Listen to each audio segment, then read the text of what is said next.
What's poppin'? So, Warhammer just had their big summer reveal show, and I'm gonna break down everything they've shown off. So, the stream started off by showing off the new Votann releases. Now, to be fair, they really needed it.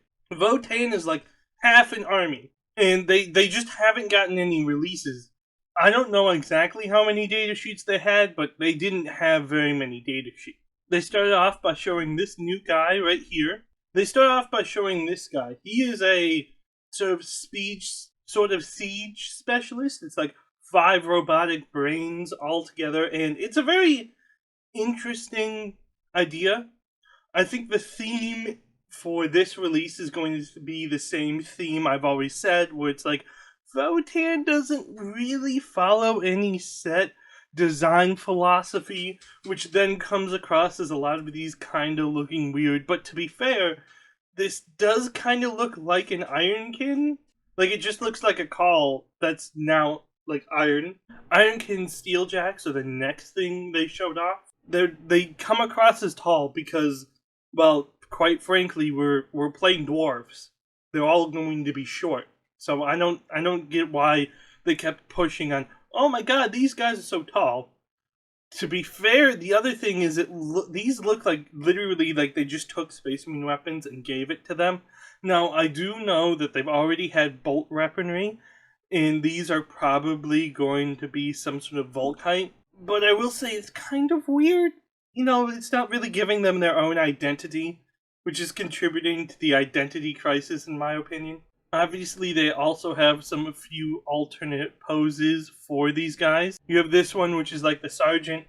I mean, but look at this load up. This is just Power Fist and Bolt Gun. There's no difference between that and a Space Marine. These are another showing off from different angles. The next thing they showed off is this Granddad. And they showed off this Granddad, and well, it's interesting. I'm like, okay. It has a really specific name. And what it is essentially like a science guy. He's part of the science team. And they're messing with tech and weaponry, which is a cool idea. It flushes out a faction that needs it very much, but he kind of looks like radically different than anything we've seen before. I mean, just look at the helmet. The helmet is completely different than any of the helmets we've seen before. To be fair, this guy's a science guy and not a military guy, but the design philosophy for me is not there. It doesn't feel universal. It feels like they're taking random bits from other places.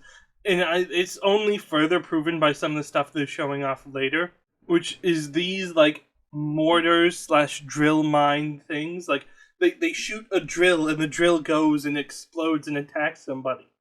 Like, that's the mine shoots and, like, it goes and drills and finds somebody, and, like, that's goofy and funny, but at the same time, it's like, if you like this, you like this. If you don't like it, you don't like it, and that's sort of the same thing with the whole range, especially with, like, the next thing they showed off, which is just their version of the ATV. Like, this is just their version of the ATV. That's all this is their version of the ATV. Hopefully it builds very easily, because I've been building some Space Marine stuff recently, and it was super annoying to build tank. Now, to be fair, I think this character is super cool. This is a new named character they're introducing for the faction, and I've always loved when they have stuff like the Tyrannid, the dead Tyrannid on him.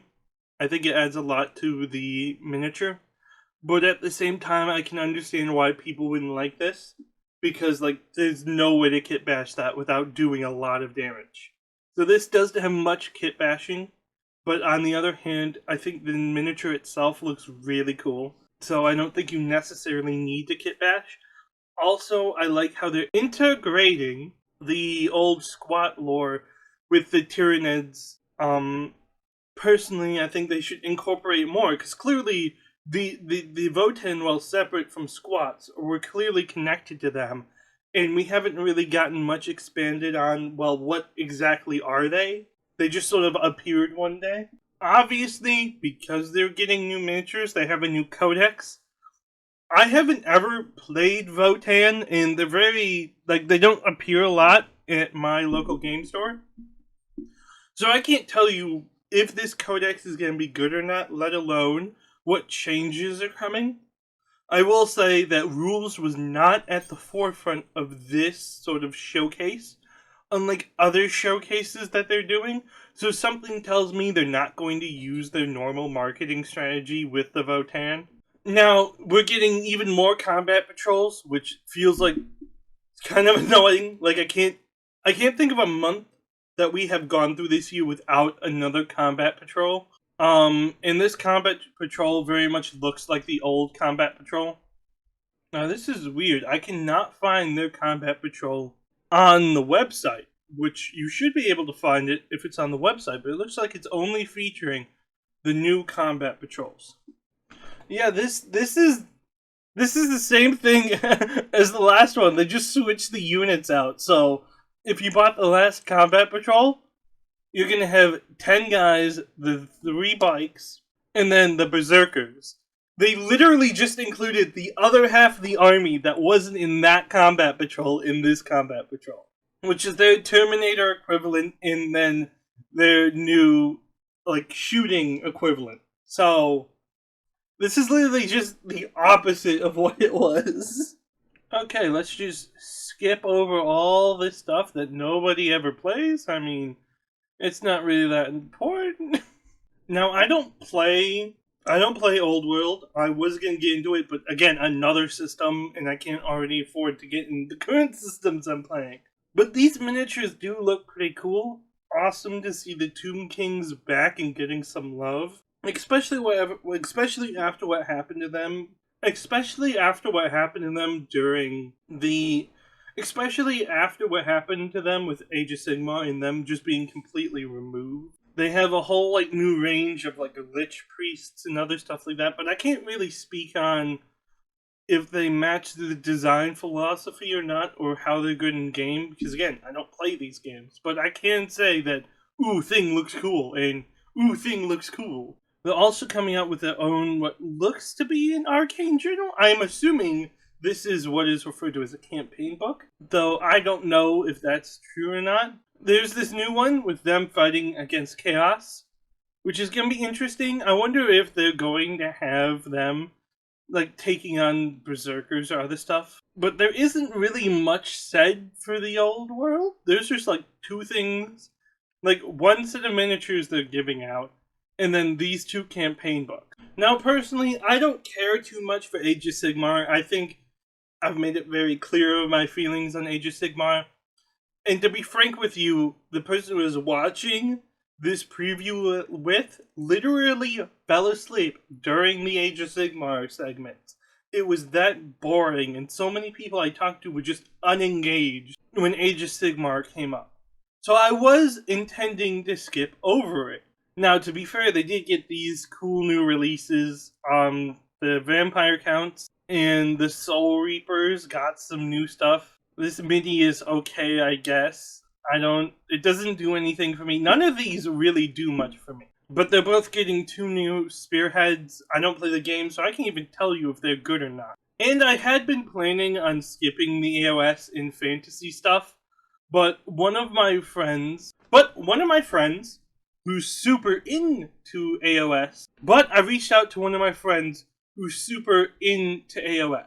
And this is what he told me about his feelings on, and these were his feelings on the show. The Chaos Dwarves are cool. Will be interesting to see how they play on tabletop. They are going to be popular, as everybody I've ever met in the whole game had always said, "Man, I love Chaos Dwarves back in Warhammer Fantasy days. I'm also curious about the rules team and how they're going to handle shooting. Shooting has always been a big issue in AOS. I'm not sure I'm sold on the whole line. Personally, I like the Centaurs and the Brass Bolt, as well as the Tartars model. I like melee infantry too. I'm not sure about the shooting models and the Groot models." And I kind of concur with this. This big bull model is super cool and interesting. Now, it's massive. When they were showing up the stream, it's greater demon size, and I think that might be too big, but it is what it is. However, they brought up the rules multiple times in this sort of showcase. And that always got me thinking, I'm like, they only mention the rules when they're planning on making these guys broken on launch and then nerfing them into the ground when everybody has purchased these. So, I will tell all of you now, if it keeps up the way it is, do not buy these things on release. Wait about a week or two, then get them.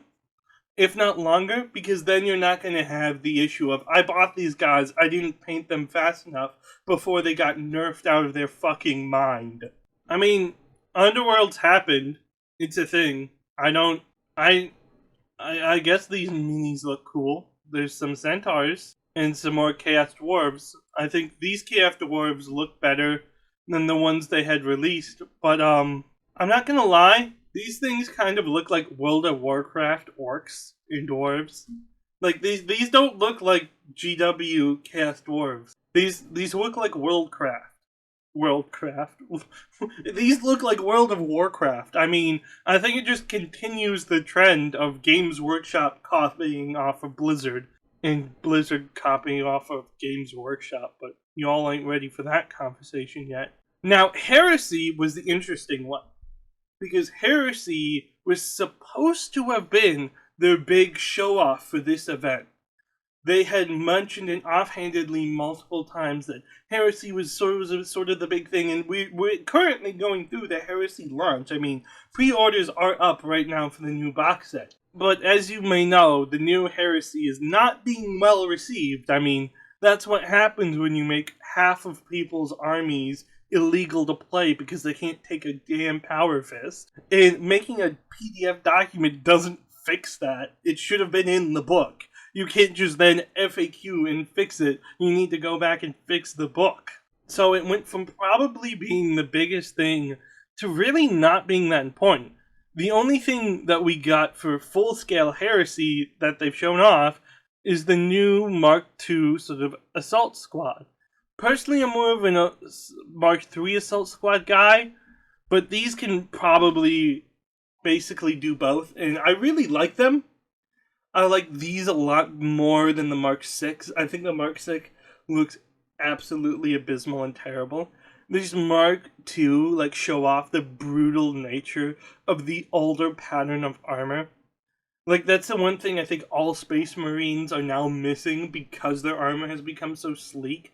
It removes the brutalist nature of their war gear. It's why I hate, and we're gonna get into this later in the video, why I absolutely hate the anti-grav stuff. This is much better than anti-grav. Slap a bunch of frickin' jet engines to the back, and then use it to power you to move places faster. Now, they do have the huge new rulebook for the 3rd edition. If you want 3rd edition, you can play 3rd edition, but the community doesn't really look like they're going to be accepting 3rd edition anytime soon. They've also shown some more upgrades for the Saturn IX Terminators. Where are they? I'm looking for them. There was some shown, and I'm going to try to find some images of it, that they now have melee weapons, so you can equip them with melee weapons and make them a beat stick unit. The Saturn IX look to be the premier sort of thing they're pushing this edition, so it makes sense that they're releasing more stuff for them. But they didn't really show us anything we hadn't seen for Heresy. I know the big thing that everybody was looking for was Custodes. Everybody was worried of what they're doing with the Custodes, but they didn't mention them once through the whole stream. And there were several times that chat had mentioned Custodes, and they never responded to those questions. But what they did show off that was new was actually for Legions Imperialis. If you even really care about that game. I mean, I don't really care that much. It's kind of boring in my opinion, but it was very cool to see it play. You have the new heavy assault transport, which is basically just a Thunderhawk, but on land. These things are really big. They're massive when we're talking full scale, so even smaller scale like Epic, they're probably going to be decently sized. These are probably going to be decently sized. I don't see them being too massive, though. We're getting some more Whirlwind and Vindicators, things that already exist full scale. So if you're into Legions Imperialis, you're going to be getting more tanks. But Legions Imperialis kind of doesn't do anything for me. I'd rather just have full-size stuff. So, obviously, the Scouring series is kind of a natural next point when we're discussing for Black Library to go to another series. The Dawn of Fire hasn't really been doing too well, and they just ended the Heresy, so therefore going to the Scouring made sense. That's the next chronological point in time. Initially, I was concerned because I was mixing up Chris Wright and John French. John French is known for sucking off the Imperial Fist like nobody's tomorrow. It's ridiculous. I mean, like 30 Marines holding up a whole battle company. Yeah, that definitely makes sense. But from what I've read of Chris Wright before, he's actually a pretty good author. I don't think I've ever hated any of his books, but I also haven't ever really liked any of his books at the same time. So I'm kind of mixed. I'm going to have to see what they do. So here comes one of the controversial ones. I fucking hate this shit. I hate them selling this helmet. And it's not because they're selling the helmet, it's because of what they've done before selling this helmet. And it was transparent. I kind of figured they were going to do something like this. They've been going after a bunch of 3D print designers who design these and put them up on Thingiverse. This is because Games Workshop has not been selling these ever before, and oftentimes is quite hostile to their cosplay community. So that was a way for cosplayers to easily get helmets, and there's a plethora of helmets. You have everything from chaplain helmets to different marks of helmets.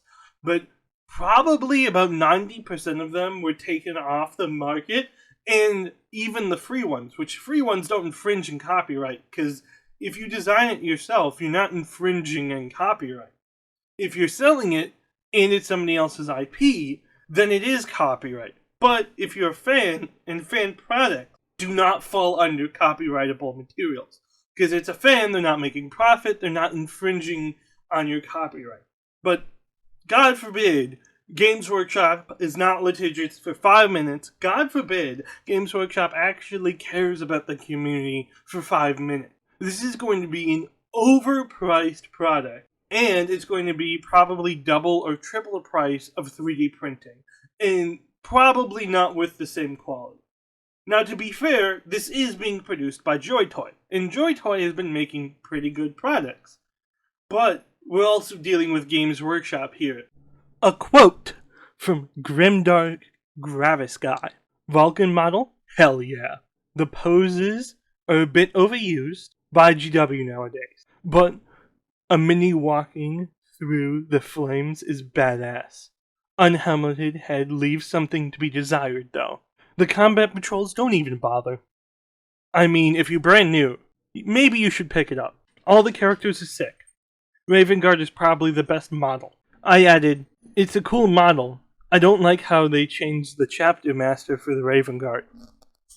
He said, agreed, but from a painting perspective, it's glorious. I think that sums up this showcase really for these Space Marines. We knew something was going for the Salamanders in the Imperial Fist. And the Salamanders really knocked it out of the park here. We're getting Vulcan Heston. Now, I absolutely hate his unhelmeted version. However, his helmeted version is literally one-to-one what the old miniature is. And I think that's the strongest suit, is this is basically a one-to-one recreation of an older miniature. And I think that's the strongest suit for most of these guys here. Because the other thing they showed off is Lysander, who's the captain of the Imperial Fist First Company. Now, to be fair, I would rather have them made him the chapter master at this point. I have no clue who the Imperial Fist chapter master is, but he doesn't even have a mini. This is literally like the every fan I talk to thinks Lysander is the coolest and should be the chapter master, and I think, at this point, you might as well have made him the chapter master. Now, the other thing they showed off is this new Raven Guard character. Now, apparently, Caven Shrike has stepped down as chapter master, and this is his replacement. I don't know how to respond to that, because I think it's kind of bullshit. the whole point of Caven Shrite's character is that he didn't know if he was good enough, so he was trying his best he could. Now they're like, no, actually he stepped down. It feels counterintuitive to his character arc. It feels like they're trying to do the same thing they did with Kato Sicarius by replacing him with a different character that was now Primaris. So we'll see how he's received from the lore side for the 3 people who play Raven Guard. But to be fair, it does look really awesome. I think this could be a very good conversion for Chaos, let alone all the conversion potential for all custom chapters. So I think from a model perspective, it's a really good model. I just don't think what they're trying to do with lore really makes sense. But when does GW's lore ever make sense? How does it feel to actually get attention? I need to know this, Iron Hand players. Because you're not going to be getting it for a while. You got one new miniature, now go wait for your next miniature. It's going to come in 10 years. Oh, it's going to be in an Emperor's Children base because your Primarch was a plot point in somebody else's story. Now, to be fair, I am so happy that they're actually giving the Iron Hands some love that I can't be contained. I mean, I might go out and buy an Iron Hands army and beat the meta, but I think this is probably one of the better designed miniatures. I mean, I would use this miniature in other armies. It's so good. I love how techno it is. It leans into what it is. This is probably, in my opinion, one of the better miniatures they've released in a long time. And I'm so happy that the Iron Hands are actually getting some love for once in their existence. Now, this is a very complicated one, because I think this miniature is quite frankly fantastic. I love the head takers motif. I love how they're leaning into a lot of the older Horus Heresy stuff. Also, Power Lance. We need more of it. We need more Power Lance love. The only thing I don't like, and this is something that is just not going to change, is I hate anti-gravity stuff. I think it removes all of the brutal nature of Space Marines. They don't feel brutalist anymore. But this looks excellent. I mean, I think it's so good that you feels like you could justify like doing kit bashes and other stuff to it because it's so good. I love how it also leans into its very Eastern aesthetics, but also is honorable to the chapter. Now here comes a very complicated topic. Okay, let's tier list these new start collecting boxes. I don't know, if you guys enjoy this, I might even add some more. To make this pretty simple, the Imperial Fist one, this one is excellent. This is probably the best one they have, and the one that's going to work for the most chapters. You have the Command Squad here, you have the Terminators here, and then you have heavy intercessors as well as normal intercessors. Is this perfect for everybody? No. But this is giving you the most core units as possible. This would work for Ultramarines, Salamanders, Raven Guard, literally every other chapter works here in this one. And that's why it's the best. Now, technically, it's going to come with Imperial Fist upgrades as well as specialized transfer sheets. But if you're like me, you have a bunch of transfer sheets to other places. Plus, Forge World has the best transfer sheet, so you can just pick up a few of those. Now, the next one is the Salamander one. Salamander one's actually pretty decent. The Salamander one is going to be a bit of a trend, has a few things wrong with it, and a few things that's amazing. Everything that can be a flamer here is a flamer. So, box is on theme. The only issue is there is a named character in the ATV. People don't really like named characters in start collecting boxes because you just can't then repeat buy. So you can't repeat buy this box set.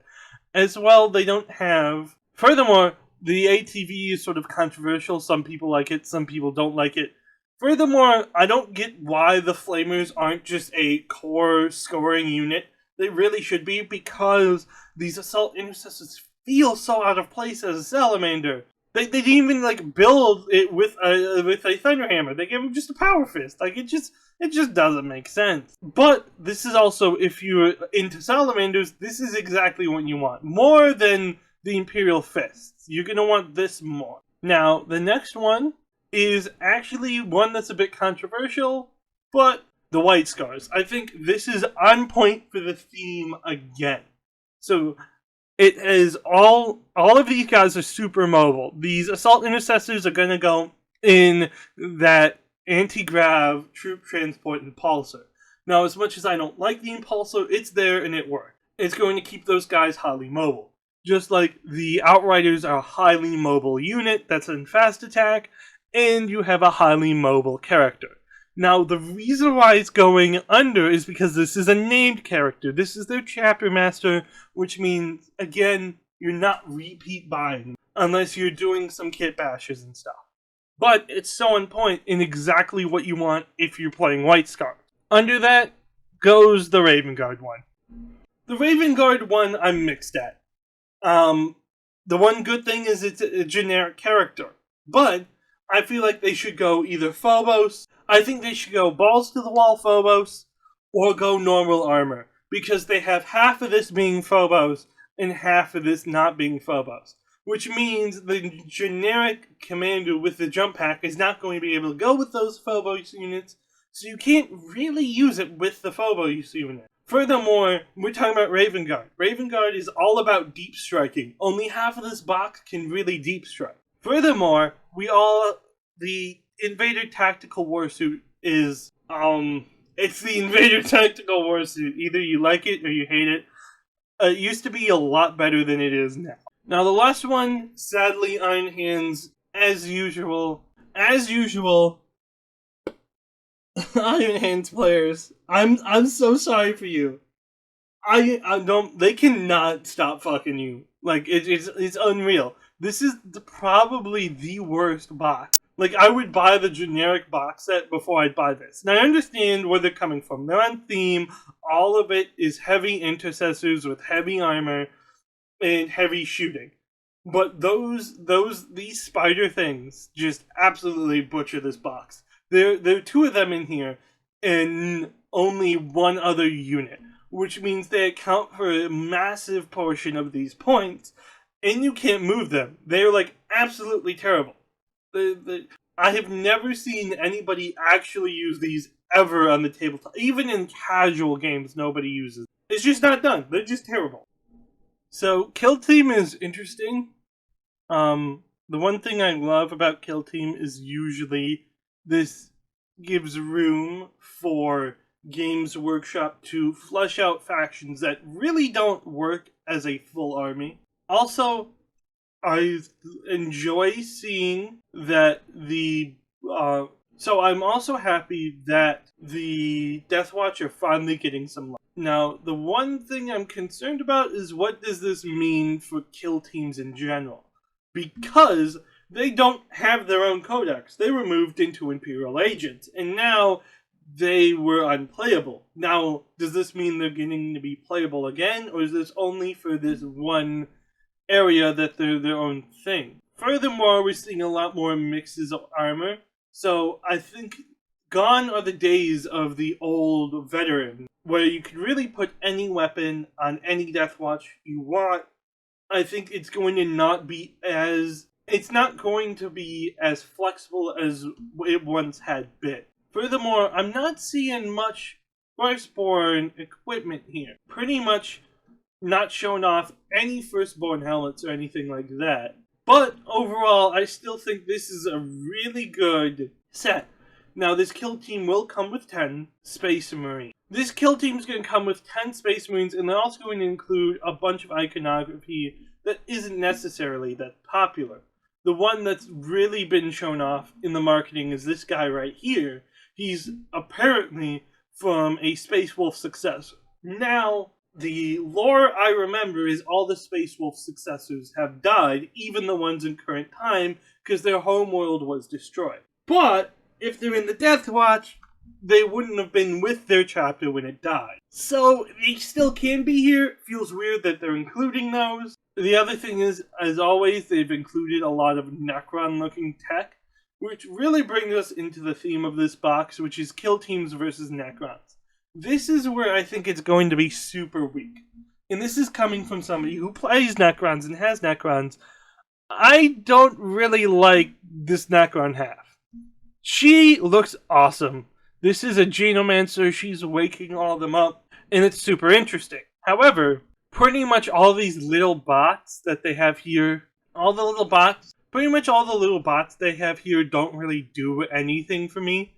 And then, of course, you have the one lone warrior. Let's see if they show him off here. Yeah, right here. Of course, they don't show in the marketing. You have one lone warrior that comes with this, but it also is coming with an awesome amount of terrains. Now, this looks like the Pariah Nexus stuff, but it's not Pariah Nexus. This is its own thing. You're in your own tomb world doing your own thing. But if you want Pariah Nexus, there's some terrains here. This is also a lot more close quarters, and they're also including a co-op game mode. So this is hopefully going to show a good extension for Kill Team, because Kill Team is covering a lot of these new interesting things that Games Workshop really can't cover in a full-fledged game. Overall, there's the good, the bad, and the boring. There wasn't much of massive showing off to speak about. I think everybody in my circle was really looking forward to Custodes, and there was absolutely no Custodes. But at that point, it's expected because they really have to be careful with how they release that, with all the drama that has surrounded that faction. Furthermore,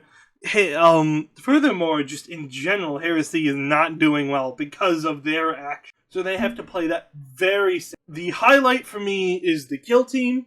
I think that's one of the most interesting ones. And I really hate how they keep on coming up with new combat patrols. As much as combat patrols are a really good way of starting, there's so many of them that just recycle the mainline units. And I get discount boxes are very good, but they aren't even that much of a discount. At most, this is a 12 to 25% discount. Normally, that sounds good, but you have to remember, if I'm spending a discount on a $200 box, or a $175 box, that's still only pushing it to $150. There's still so much cost there. I think having more of these boxes isn't helping anything. And it's the same thing for how many games they have. They constantly are going and complaining that they're having stock shortages and production issues, but you have a plethora of different games that all take away from those productions. So why don't you invest the extra money you're making into having more machines to produce? Either way, just tell me what you guys enjoyed. Personally, I always love these shows because it's a good time for the community to come together and watch together. I personally watched it in a private Discord with a bunch of people, and it was super fun. Despite nothing really here being for me, it's always enjoyable to just spend time with the community. What's your favorite part about this? Grimdark Gravis guy's favorite part is Salamanders, and I'm gonna unrelentlessly give him shit. Anyways, y'all have a good one.